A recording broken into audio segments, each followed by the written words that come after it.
Please be seated.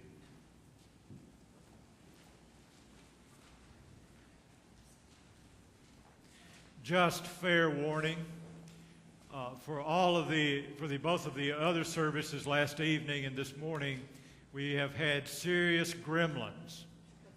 And they've shown up in the slides, they've shown up in the lights, and to some degree at a couple of points, even in the sound.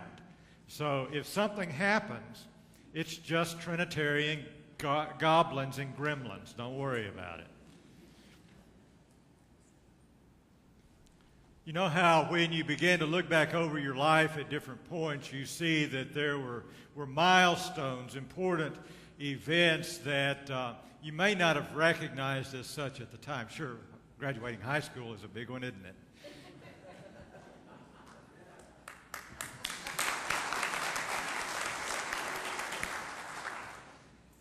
It was for me. It was close.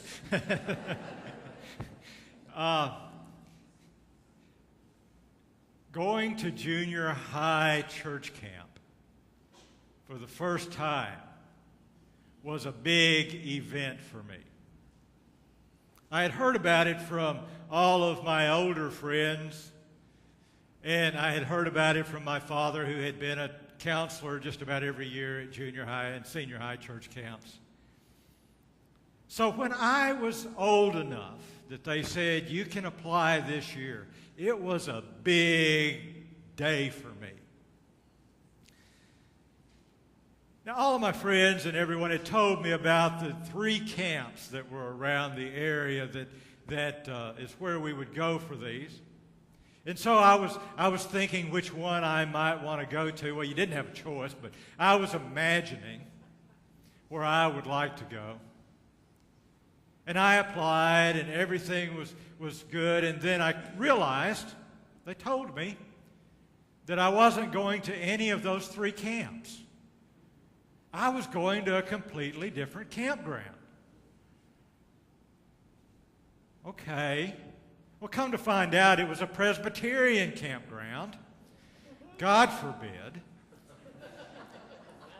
And all the Methodist campgrounds were full during that time, so we were using their campground, and that's where we were going. And I thought, oh my, this just isn't right. So lo and behold, it was the day to go, and we all loaded in the cars, and we drove down to this place out in the backwoods of Middle Tennessee. And as we drove along this church road and then turned in, I thought, wow, this is nice. It was every dream I had.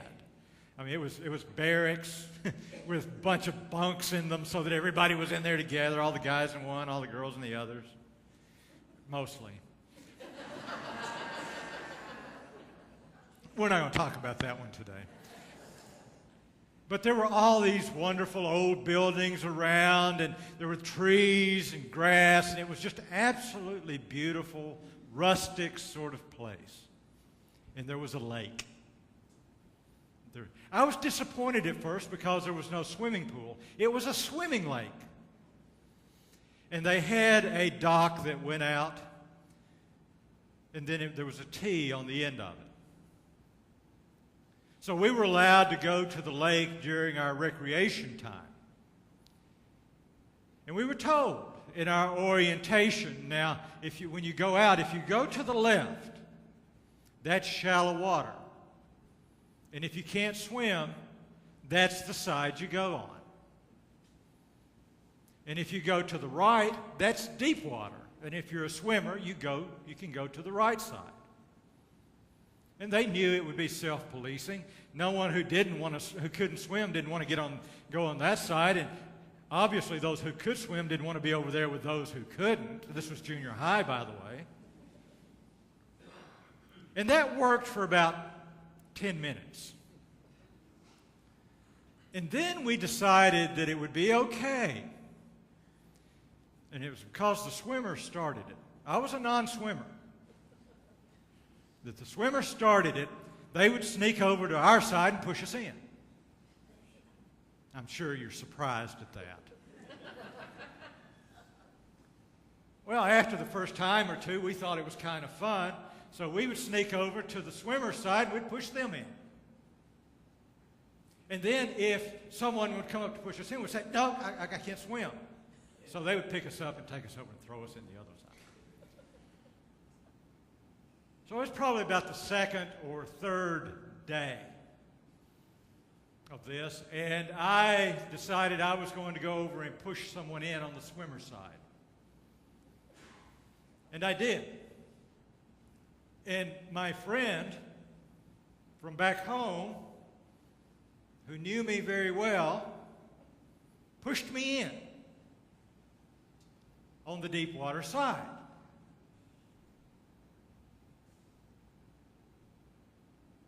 I sunk. And as I was going down, my eyes open in this murky lake water, I'm thinking, I'm sinking. This is the deep side. And about that time, my feet hit the bottom. Now, what surprised me the most was that I wasn't the least bit scared or surprised. I was just kind of, oh, that's the bottom. And then I had this wondrous revelation. Look at the bubbles.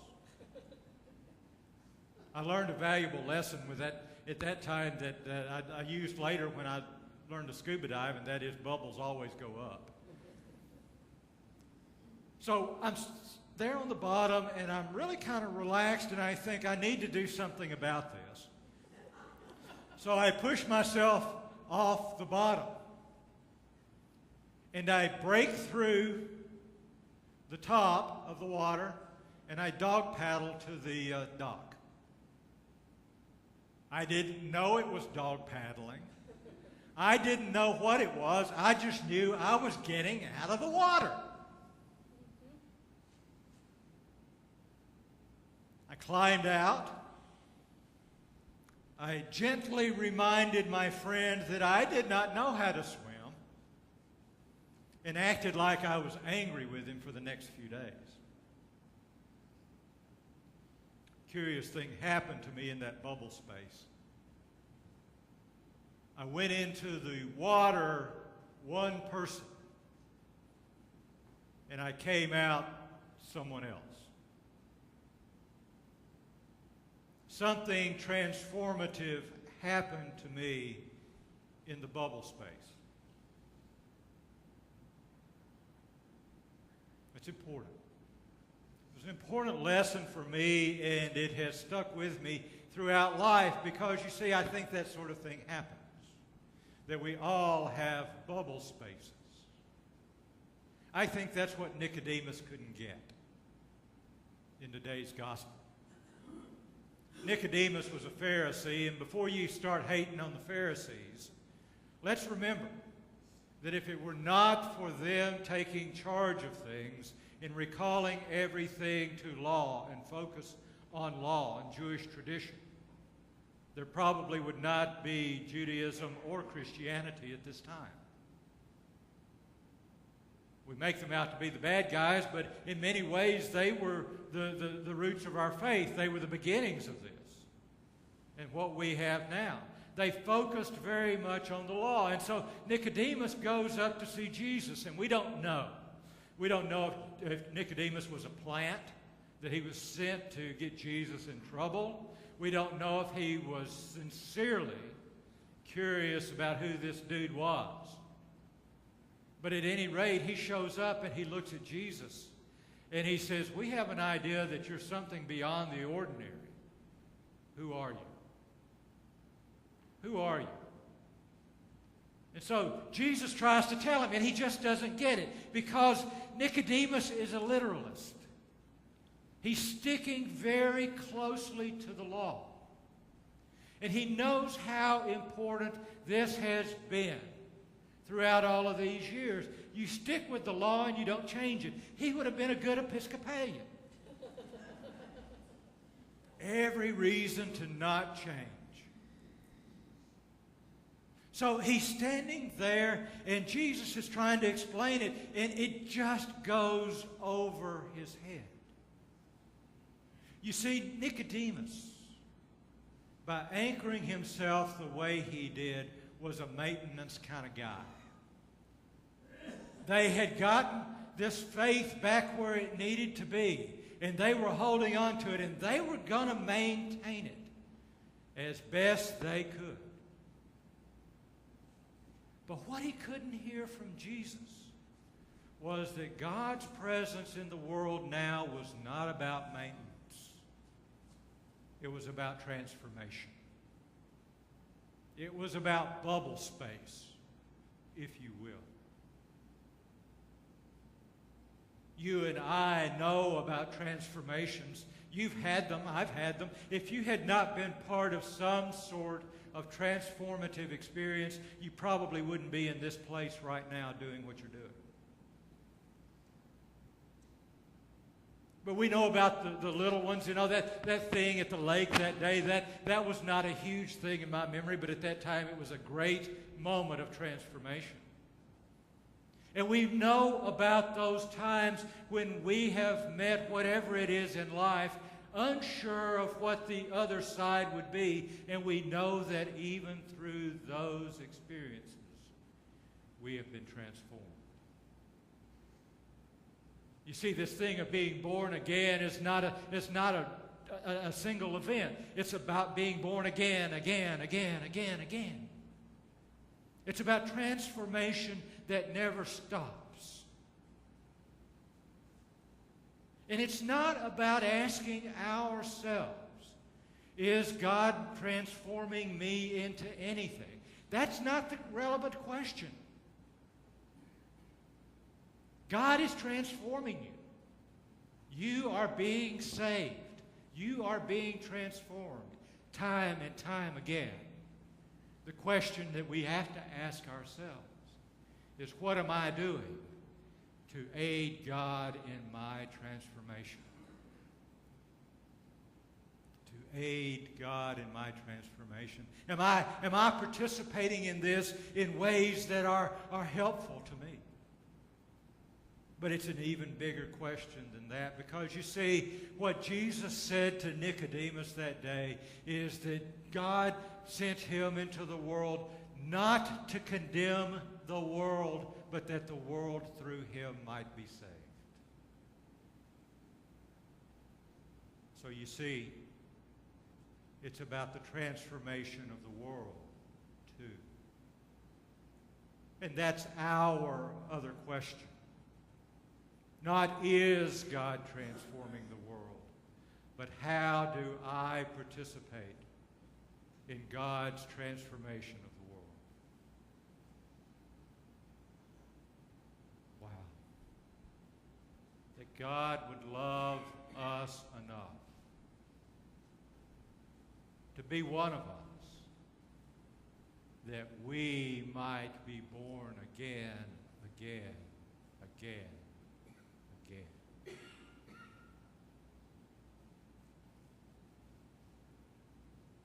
I acted angry with my friend for a little bit of time, just because I wanted to. I really wasn't angry. And then one day when we were talking and no one else was around to witness it, I said, I'm kind of glad you pushed me in. I needed to learn to swim. And in my own way, I thanked him. You and I gather here on this occasion many, many times a year. And one of the core aspects of what you and I do here is we come to offer the great thanksgiving. We thank God for God's actions in our lives throughout history. We thank God for becoming one of us and living among us and giving everything for us. And we thank God for what God does in saving us every day. You and I are in this place giving thanks for our transformation. knowing full well that it has not ended and it will never end. And for these things, we are thankful. May we learn to express our deepest gratitude for the love of God that transforms us and this world unending.